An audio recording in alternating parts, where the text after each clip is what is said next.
Переосмысленный выход на сцену, и уже не копирование, а создание собственной концепции и видения идеального автомобиля. Именно это я сегодня попытаюсь найти в этом Zikr 001, а поможет мне в этом его очаровательная владелица Ксения. Мы спросим у нее, как выбирают такие автомобили, что в них нравится, что не нравится, и почему в конце концов их все-таки продают. Как он в эксплуатации в 2025 году и что вообще у нас с зарядками в Москве и можно ли ездить на них куда-то из Москвы. Друзья, с вами Колесников. Сегодня расскажем о одном из самых дерзких и популярных электрокаров в сегменте премиум Zikr 001. Погнали!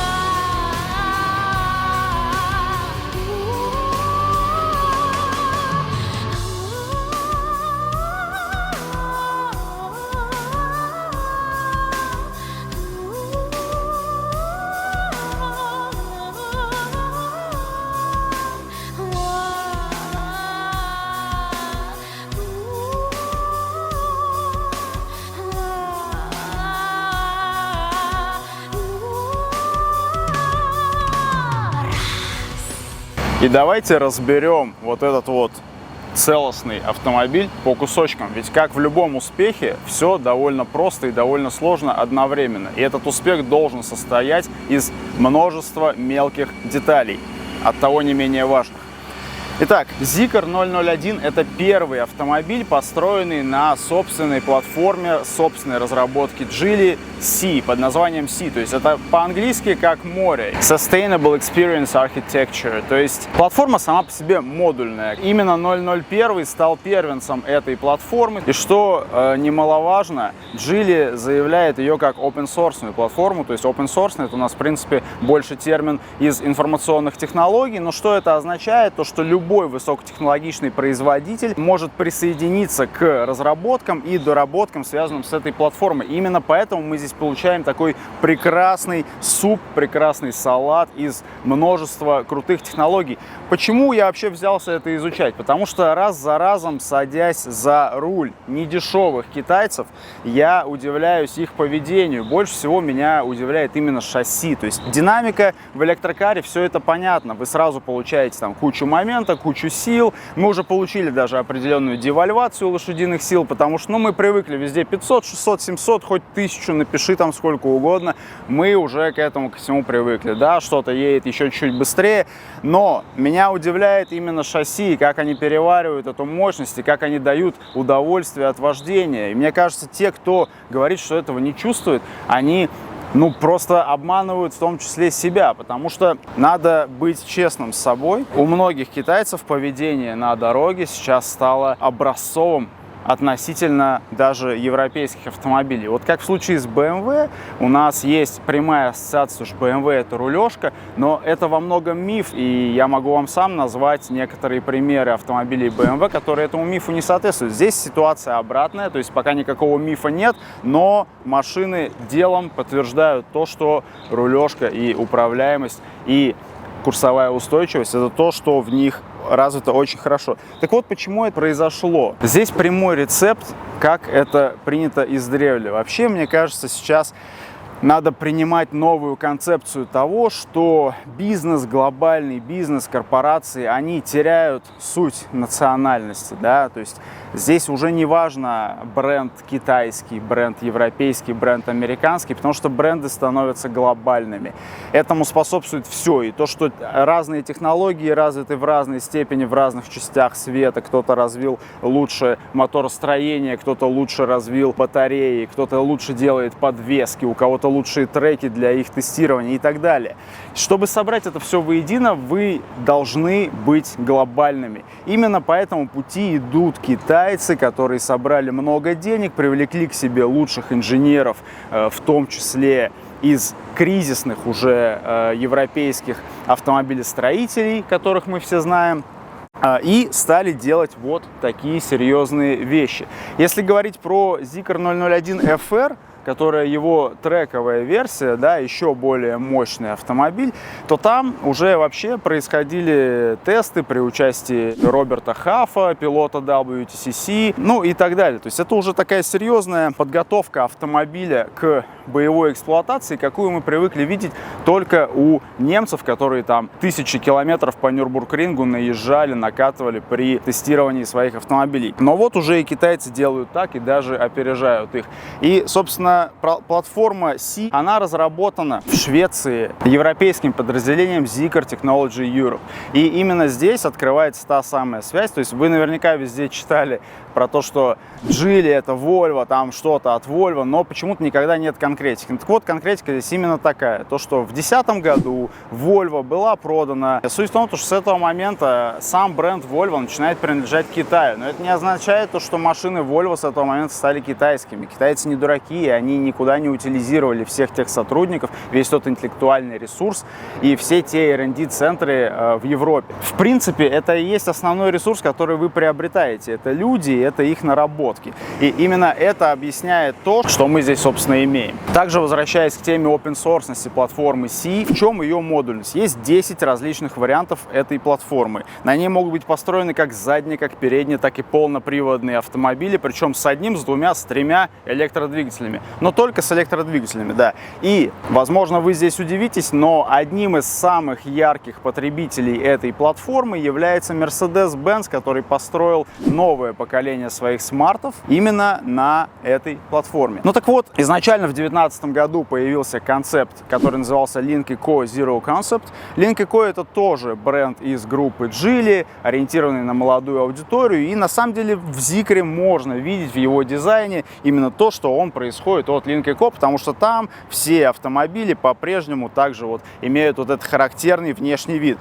Говоря, кстати, про его внешний вид, мне кажется, то, что это, конечно же, тоже один из важных факторов приобретения этого автомобиля, а не каких-то других. Его конкуренты Lysian L7, Voya Free, Avatar 11, по-моему. Все они имеют более азиатскую внешность, чем этот автомобиль. Но только Zeekr, он вот такой, посмотрите. Это у нас огромный хэтчбэк, огромный фастбэк, огромный шутинг-брейк, даже кто-то говорит, хотя, на мой взгляд, все-таки это скорее фастбэк или хэтчбэк. Но хэтчбэк, конечно, да, немножко уничижительно для этого кузова звучит. Все-таки 5 метров длины, 3 метра колесная база, я сам офигел, и 2 метра ширина.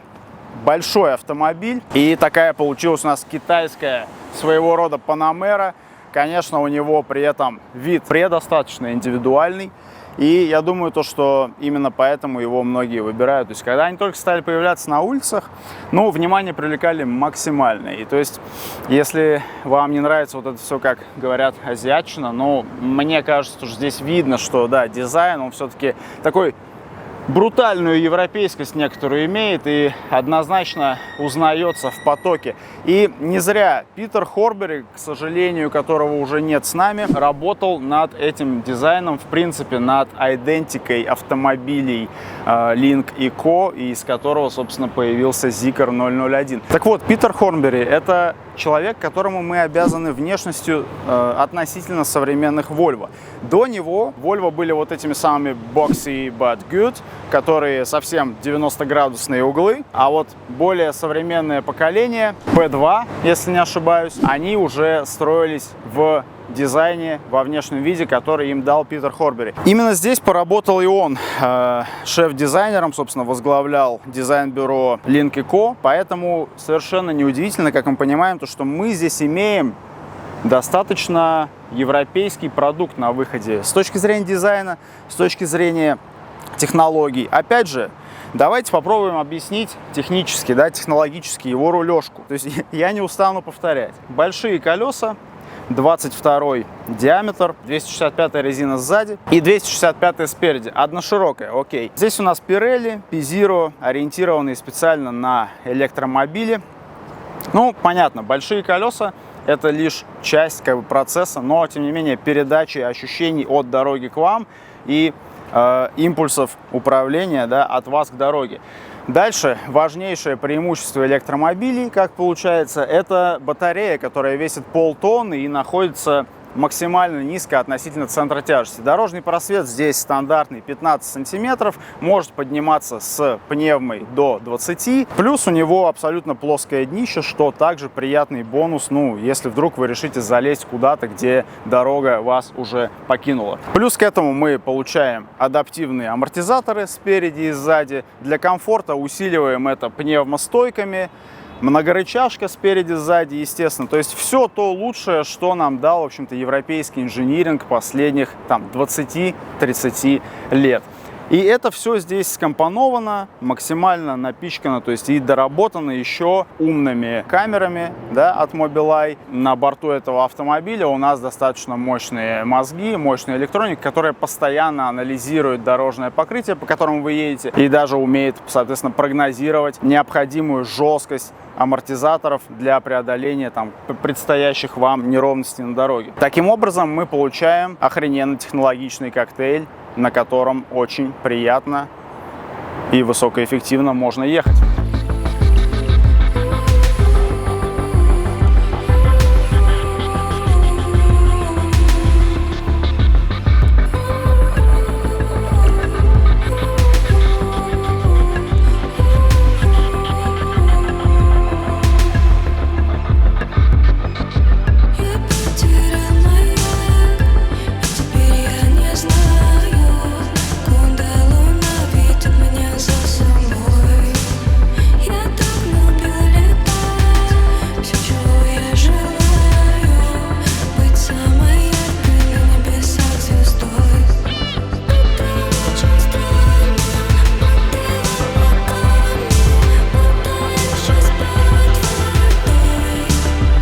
Немножко покажем, да, нашего красавца тут спереди. У нас, кстати, удалены шильды все, я заметил, хотя они, по-моему, в базе даже черные идут, да? Но... Да, у меня просто в пленке машина, и когда пленкой обклеивали, убрали все это, и потом говорят вернуть, я говорю, не надо. Ага. Ну, и они лежат где-то в багажнике. В принципе, то есть все зашло, все понравилось. Да, ты сказала то, что он обвешан камерами. Это, кстати, интересный момент, потому что есть такой израильский некогда стартап Mobileye, и Zeekr стал, ну, я про этот стартап слышал еще в годах в 15-х, но Zeekr стал первым автопроизводителем, который наконец-то воспользовался всеми их наработками, а Mobileye, в принципе, были одними из пионеров именно разработки систем там автопилота, избегания различных там контактов с окружением нежелательных и так далее. Вот и Zeekr, они именно к этому здесь пришли. Ну, вот такой вот интересный факт. По поводу владения электрокаром и пересаживания с обычного автомобиля, это вообще другой вайб. Конечно, в идеале вот такая прям правильная картинка, это когда у тебя есть бензиновая машина и вот такая, потому что инфраструктура пока еще недостаточно развита, хотя сейчас, конечно, очень много там сил и средств. Начинают появляться зарядки, сейчас, прям вижу, сейчас прям вот год назад то, что было, и то, что сейчас, это вообще две разные ситуации, потому что год назад для меня заправиться это была прям проблема. Сейчас это уже, в принципе, не такая большая проблема. Уже там какие-то появились заправки, они бесплатные, кстати, в Москве. Совсем бесплатно? То есть, машина, она очень экономичная, то есть ты не платишь за парковку. То есть да, я слушай, могу вот это интересно. Уверенно приезжать в центр Москвы, где час стоит 600 рублей, вставать, и мне это ничего не будет стоить. 450-600, то есть любые парковки абсолютно бесплатные. Вот стоит дизельный X5, и мы платим 450, и вот тут стоим бесплатно, радуемся. Да. И нет налога на нее, на электромашины тоже. Пока еще, что тоже приятно. Я даже воздухом не дышу. Ну, а, Ксюша, расскажи нам, пожалуйста, во сколько встает год владения относительно, может быть, ты помнишь, там, ну, Е200 сколько стоило обслуживать? Мерседес, конечно, дороже, 100%. А вот примерный, может быть? Здесь, например, я делала на нее ТО, первое ТО. На дилере? Да, я у дилера делала, я не делала это. Он мне обошлось где-то около 70 тысяч. Здесь? Да, в Москве. А что они делали там? На самом деле ТО у нее не очень большое, там нужно заменять фильтры в салоне. Салонные, да. Вот, потом они мне поменяли, там какие-то все-таки есть жидкости в тормозах, что-то такое. Тормозная жидкость, ага. Проверка электроники, вот это все, где-то на 60-70 тысяч у меня вышло. Но это было прям супер заряженное ТО, то есть это прям максимальное. Вообще, судя по стоимости, я не знаю, может быть, они там меняют и масло в редукторах, потому что там, возможно, сначала заливается что-то типа транспортировочного, и потом они меняют уже на такое можно сказать, боевое. Но в целом, да, если говорить про салонные фильтры, то он здесь 1-2, кстати, не знаешь? 2, по-моему. Если 2 салонных фильтра, ну, сегодня ради интереса зашел на Marketplace и проверил, то есть они оригинальные, стоят буквально там по 1000, по 1500 рублей. Ну, то есть это даже за них стоимость ниже, чем у нас стоят оригинальные фильтры там на привычные нам автомобили. Ну и, наверное, основная экономия, она все-таки выходит, как мы сказали, парковки, Да. отсутствие пока что полное налога. Да. Ну и получается по топливу, так сказать, по электричеству. Ну, да, электричество бесплатно. Нет, конечно, есть платные зарядки. Вот, но в целом в Москве достаточно много бесплатных и быстрых. А они быстрые при этом? Очень по-разному. Есть быстрые, есть медленные. Ну вот на медленные я ставлю на ночь, ложусь спать, утром встаю, у меня заряженная машина. А быстрые это где-то часа полтора-час. И у меня тоже заряженная машина. Ну, то Но есть мы это на потом паркинге посмотрим. должна быть зарядка, просто где Да, ты сам находишься. Если на паркинге или в доме есть своя зарядка, то это вообще никакой проблемы нет. То есть вообще. Но и у тебя еще с дилера, я так понимаю, есть доп. Аксессуар, вот это за порядка 100 тысяч, там оригинальная зарядка Да. для тех, кто живет в частных домах. Да, я закупила вообще все возможные зарядки и подключения, какие только существуют. Я ими не пользовалась, пользуюсь в итоге 2. Ну, Но- подход Но практичный. они в целом. есть. Да, и раз ты рассказала про плюсы, чем тебе нравится эта машина, расскажи, почему все-таки надумала ее продавать на данный момент. Все-таки вот этот момент, когда тебе нужно постоянно думать про зарядку, ну, в моем случае просто я не продумала инфраструктуру, я не подошла к этому вопросу ответственно, да, и у меня нет стационарной зарядки дома, у меня нет, то есть я заряжаюсь на городских парковках. Где придется, в общем. Да, и это постоянно нужно думать о том, чтобы у тебя там была зарядка и так далее. Кстати, едет у тебя В смысле, сколько я наездила? На заряде на зарядке. 600. 500 с чем-то, я бы так вот. Ну, в целом это неплохое, потому что мы разговаривали там с другими, До у всех 600, в среднем да. 300-200. То есть у меня заряд прям нормальный. Ну, Zikr хорошо выдает. Я просто буквально вчера читал обзор, тест-драйв такой машины в одном печатном журнале. Там они как раз, у них зимний был тест, и они сказали, что при агрессивном вождении у них получается там до 300 километров, как Это они да, вот это взвесили. если гонять очень быстро. Ну вот в пробке, например, очень выгодно, потому что она практически не тратит заряд. А в целом, вот там есть вот эта история с движением одной педалью, да, то есть машина, ты нажимаешь газ, она едет, когда отпускаешь газ, она как бы, рекуперирует и тормозит. Ну, то есть вот этим пользуешься, насколько это удобно, привычная история? Ты привыкаешь к этому. Я водила, то есть первое время, конечно, было непривычно, я водила довольно, получалось такие резкие. Поддергивала, да? Да, а сейчас уже абсолютно привыкла и вообще никаких проблем с этим нет. Вот. Я сижу, кстати, сам за собой. Дверка открывается не слишком широко, но залезать удобно.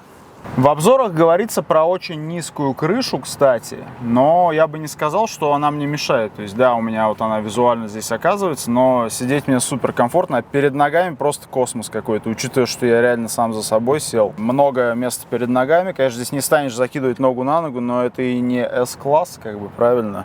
А так, в целом, очень удобный подлокотник. Вот. И, также очень симпатичные безрамочные здесь стекла. Единственное, вот оно не двойное, на удивление, но при этом чувствуется, что толстое стекло, то есть по шумке все равно вопросов быть не должно. И также у заднего пассажира, вот здесь вот, где кнопка стеклоподъемника, есть электрорегулировки переднего сидения, то есть ты можешь сам себе подвинуть немножко там, как спинку, так и в целом целиком подвинуть передний вот этот ковшик. Удобно, прикольно. И, соответственно, свою спинку ты можешь также отрегулировать. На подлокотнике как раз можешь регулировать наклон своей спинки. Все на электрике, все на алькантаре. Здесь тоже небольшой такой боксик под блокнотик.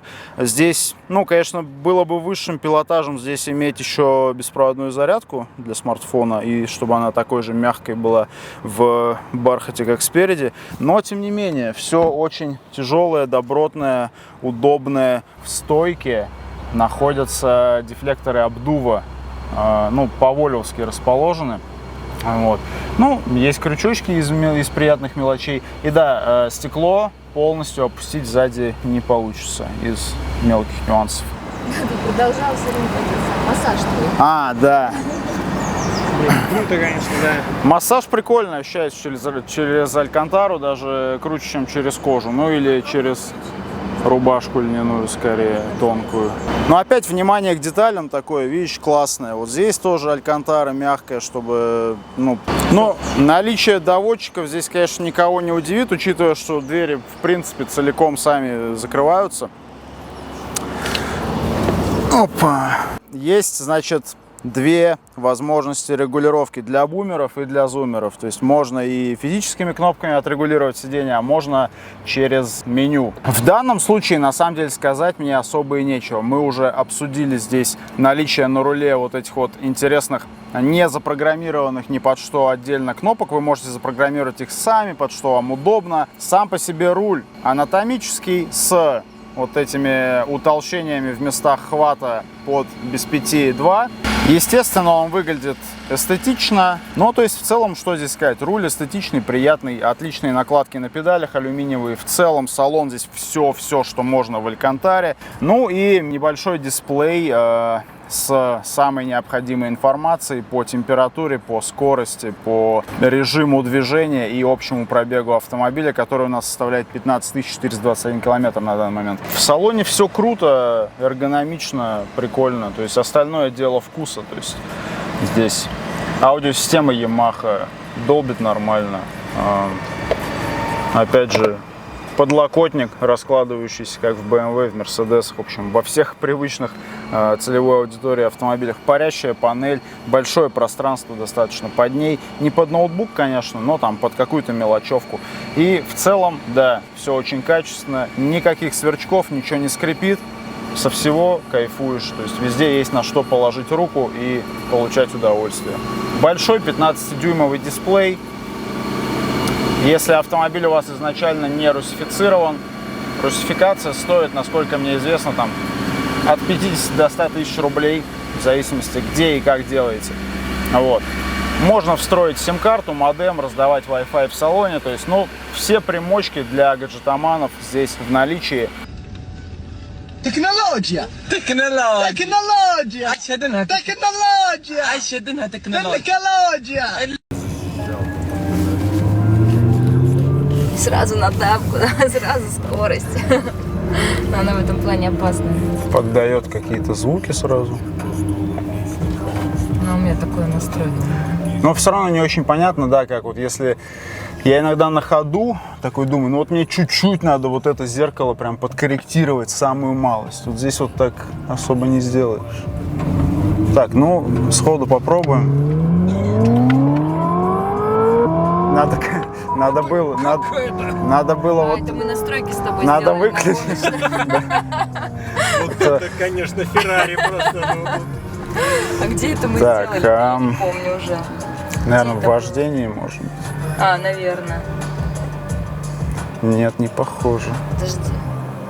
Положение передачи, что звук такой сразу сбивает вообще. Да, вот этот звук, я не знаю, ну, либо уж надо сделать нормально, Вот оно, вот оно. да, либо не делать никак, потому что от него как будто наоборот все портится.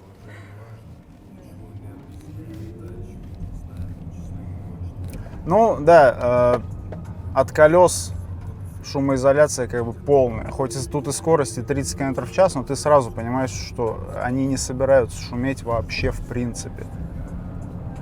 Вот 60, 70, 80, ну вот что-то там начинает появляться, но оно абсолютно не давящее там. Да? Какая же она лютая вообще. И это при том всего, который 3,8, да, и до сотки идет. Ну как сказать всего. Ну типа есть вариант 2 до сотки, почти. Ну это этот FR какой-то там трековый, да. Мне что-то кажется, что это для города точно избыточно. Они... Так-то 3,8, в общем, довольно бодрая история в целом. Слушай, ну есть, конечно, какая-то пресыщенность вот у меня лично уже просто. Но они все едут похоже все равно с точки зрения вот этой избитости, там, с точки зрения динамики, вот. Ну, да. Ну, Я катался на... кстати, может быть, вот для Ксюши вариант гибрида вот этого параллельного был бы идеален, кстати. В плане такого транзишена с полностью электрической машины, но при этом, чтобы не париться вот постоянно по зарядкам, да. Так-то Лисяны, конечно, в этом смысле довольно приятные, удобные, комфортные. Ну, то есть комфорта там нет. Лисян, Воя, iTM 5, Да. там фиг знает. Да, конечно, приятный аппарат. Слушай, а я прослушал еще момент. Вот у тебя скорость зарядки, то есть типа 15 минут, это сколько? 15 минут. да, если 15 там минут быстро, мало. Ну, лучше час, да, ты сказала? Даже, лучше, да. как Ну, бы. час это почти полностью? Да, часто, если на быстрой зарядке, это почти полностью. Шикарно, конечно. Вот. В общем, если вы кайфуете с тишины и при этом нравится ездить быстро, ощущать какой-то драйв, то Zikr 001 это прям тоже доктор прописал. Если у вас еще пока вот тот порох есть, вам хочется звука, больше драйва, ну, конечно, та же самая, ну, вот на Panamera даже с V6 я ездил, конечно, все равно это эмоциональнее с точки зрения наличия звука, а вот в целом потому, как машина лоснится, там, как она прижимается к асфальту, как она, в принципе, вот себя ведет, ну, достаточно похоже. Да, то есть это хороший комплимент, опять же, Зикру, естественно. Вот, ну, то есть они сделали отличный сбитый автомобиль, который прогнозируемо, динамично ведет себя на дороге. Ну, не говоря уже, что у нее вот эти все помощники на дороге. Но я, честно говоря, вот эту историю с подруливанием руля, я ее выключила. А, это правильно, это Да, правильно. потому что, во-первых, мне было неудобно, меня это жутко раздражало, потому что жизнь, она немножко богаче, чем правила дорожного Да. движения. Это во-первых. А во-вторых, у меня, честно признаться, правда, на Лисане друг вот ровно из-за этого подруливания попал в аварию. То есть он ехал, абсолютно чистая дорога, ехал в Рязань ночью, ну вот просто никого. И вдруг Впереди она решила немножко- подрулить Да, куда-то. впереди немножко был грузовик. И она едет, она с какого-то хрена берет, ударяется, прям сама наезжает на этот, как это называется, между дорогами, вот эту перегородку вот эту, просто сама с ничего. Вот. Ее, естественно, разворачивает, и он врезается в этот грузовик. Жесть. Вот. В итоге у него там Хардкор. сотрясение, перелом, и машина в УТИ, все. Хардкор. Сама, считай, совершила самоубийство. Ну да, ну опять же, да, такие истории, они бывают с Теслами там и так далее, тоже периодически Ну, вот на там. Лисане я после этого отключила здесь эту систему, потому что, ну, его нафиг. Есть правильно. вещи, которые вполне можно как бы самостоятельно, да? Да, ну это есть система на всех машинах, китайских, и уже даже и не китайских есть везде. Ну, как бы вот я, честно, после этого отключила. Довольно приятно, конечно, автомобиль. Слушай, ну довольно приятный автомобиль, это все равно это не описание про 7 миллионов, условно. Слушай, ну справедливости ради, вот тут есть материалы Алькантара, которые как бы создает уют в салоне. То есть, Да, это если- 100%. Да, Мне то- вот, кстати, заходит прям то, что здесь все в ней, в нем прям классно. Невероятно. Я понял, что вы делали. А ты брала, кстати, из наличия или что-то заказывала? Не, ничего не заказывала. Из наличия. А с брелка открывает двери он? Открывает, там не брелок, там... Вот здесь вот открываешь, как у Tesla, по-моему, да, там Да. примерно так же вроде бы. Да. Ну, Да. вообще у меня было приложение раньше, от которого меня китайцы отключили. Можно было дистанционно. Ну, если у Макаи- Отключили, потому что он серый? Отключили, потому что, ну да, я его покупала, когда еще не было всей вот прям инфраструктуры выстроенной. И мне их же заводят на соцсеть, на их. Да, да. Вот. И там был китаец, который... Ну, там нужно заходить было в эту соцсеть, что-то делать. Я ничего не делала, не заходила, и в итоге Как-то меня... проявлять активность, что ты Да, да, что настоящий. Да, и в итоге меня обрубили с Нового года китайского. Вот, и я без Но только в этом году это произошло, да? Да, ну, человек, если как бы озадачится, он нормально все установит. Это, то есть, видимо, когда вот писали про то, что Zikr отрубает россиян, которые привезли серые машины, это вот, Наверное, видимо, это они оно, все-таки да. реализовали. Да. Мгм. Вот. Ну, то есть я думаю, что сейчас это можно все восстановить, просто надо озадачиться, я не озадачиваюсь. Ладно, раз у нас пошел разговор, на самом деле расскажи, в принципе, что тебе, вот, ну, получается, сколько, почти 3 года ты эксплуатируешь машину? 23-го года, ну да. Вот, Да, без малого там, 2,5 года. Что тебе больше всего в нем нравится, вот, и, из-за чего бы ты, может быть, вернулась бы когда-то к этому автомобилю или к электромобилю в целом? Вообще, Зикры, на самом деле, они одни из самых лучших, наверное, электромобилей, потому что у меня довольно много был бум, когда там год назад, когда все начали переходить на китайский автопром, у меня очень много друзей напокупало абсолютно разных машин, там и Теслы были какие-то, и Зикры, которые вот эти микроавтобусы, в общем, очень много китайских. Вот, и я тоже попала... Последовали тренду. Да, последовали тренду, и на самом деле мы, естественно, все общались, обсуждали, и, например, моя машина, она лидировала по зарядку, по объему, я могу сейчас неправильно называть все это, да, потому что я все-таки 100 киловатт-час здесь вроде бы батарея, мы пришли к такому выводу. Сейчас, по-моему, у них есть до 140, но тем не менее, да, здесь автономности хватает, ты говоришь, порядка 600 километров. То есть я на ней в области, у меня есть друг, который абсолютно такой же имеет автомобиль по характеристикам, он в Нижний Новгород на нем катает, и, в общем, короче, на одном заряде? Да, он там как-то заряжается, я там деталей не знаю, но тем не менее я так не рисковала, но я знаю, что это возможно. Вот. В целом она держит довольно неплохо, и зимой и летом лично я там какой-то особой разницы не почувствовала. Вот это важно тоже, то есть Ксюша не заметила, чтобы зимой у этой машины снижалась емкость батареи, при том, что по другим отзывам доходит до 1,5-2 раз. Но эта машина, надо заметить, стоит на теплом подземном паркинге, то есть и на работе, и дома, и то есть поэтому здесь каких-то жестких перепадов там стоит, чтобы долго машина стояла на морозе, такого не происходит. Ну да, на ней хочется гонять. То есть это вот провоцирует. машина, она провоцирует просто. То есть я очень аккуратный водитель, я никогда не гоняла так особо. А пересаживалась ты с Мерседеса? С Мерседеса, да. GLE или что за была? Нет, у меня было Е-купе, Е-спорт. Е-купе. Да. А с каким двигателем? Дизель, бензин, большой, бензин. маленький. Е200 бензин. Вот. Да. Здесь разница в динамике приличная. То есть получается Е200 бензин там, наверное, порядка 250 сил. Да. Здесь у нас уже 544-400 киловатт. То есть автомобиль мощный, у него динамика здесь 3,8 до 100 километров в час. Ну да. И прям хочется на ней гонять. И все, кто не садился за руль, все начинали давить, потому что не чувствуется абсолютно скорости. То есть я на ней разгонялась до 220-240. Страшно представить. И в целом, то есть нормально было. Хотя я повторю, я не гонщик. Я то есть очень он аккуратна. в тебе раскрыл новую Да. личность и, в общем, заставил тебя немножко все-таки Да. попробовать, что такое скорость на дороге. А выбирала ты его в целом, вот как вот этот бум происходит, да, приходят машины, там их много, есть дороже, дешевле. По внешнему виду или что? По внешнему виду мне посоветовали друзья, которые тоже у них был Зикр. Обратить внимание. Да, обратить. И потом там у меня были друзья, у которых Audi электро, и так, то есть тоже электрические, E-tron, но вот Audi. Они говорят, что тоже катали на Зикре и, в общем-то, тоже там заметили разницу, что ничуть не хуже электрической Audi. А по цене, он подешевле, демократичнее, по качеству при этом не уступает. А вот сколько он тогда стоил? То есть машина была привезена в серую, да, хоть сейчас рамки и Панавто там можно заметить. Нет, я ее покупала в Панавто. В Панавто, но Да. все равно это был Да. серый привоз, Да. тогда понятно. За сколько они тогда продавали эти Я машины? ее покупала за 6,5, если мне память. У нее был пробег 62 километра. По сути, это новый все Да. еще автомобиль, это какие-то транспортировочные пробеги небольшие, да. Вот. Поэтому, и причем можно было, самое интересное, она же обвешана камерами. И я когда зашла, можно было проследить, то есть она записывала весь свой путь из Китая.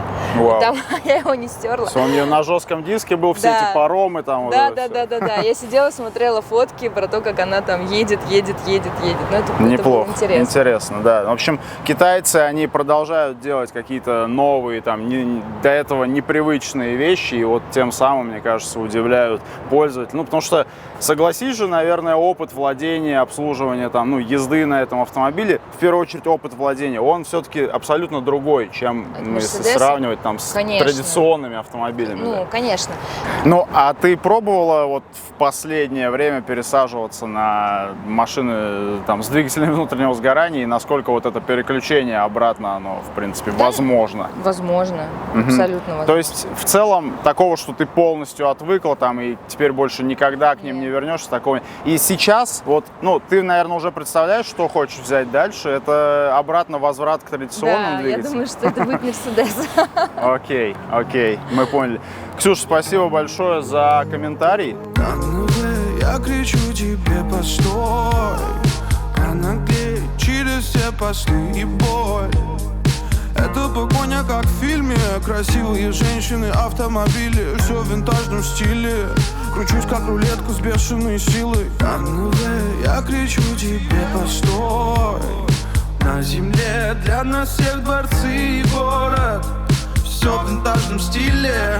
Я брожу в нем и смотрю на витрины. Нам хватает силы, чтоб сделать все красиво. Runaway, я кричу тебе, постой. Понаглей через все посты и боль. Ведь ты наша богиня, мать всех быстрых болидов. Молю тебя, пусть не догонят враги, пусть наглотаются пыли. И то есть, с одной стороны, да, это круто, с другой стороны, становится некоторым отраслевым стандартом, поэтому уже не так удивляет. В принципе, мы садимся в Лисян, садимся в Вою и садимся здесь у нас в Зикр, и мы получаем сопоставимые ощущения с точки зрения шасси, с точки зрения комфорта и управляемости. Если вы не пробовали ни один из этих автомобилей, то попробовать стоит обязательно. Вопрос, да, как к этому относиться, мы пока преисполнены стереотипов, в том числе и я. И, честно сказать, я и сегодня, мне понравился Зикр, да, но Зикр действительно хорош как вторая машина, если у вас есть машина с ДВСом. Вот.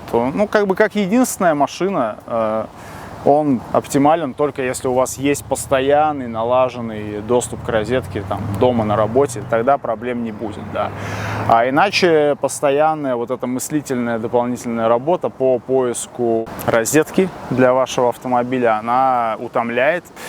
Да, то есть этот автомобиль у нас сейчас поступает в продажу. Zikr 001, 22 года выпуска.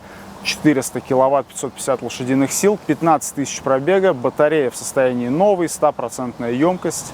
Так или иначе, именно вы можете стать обладателем этого автомобиля.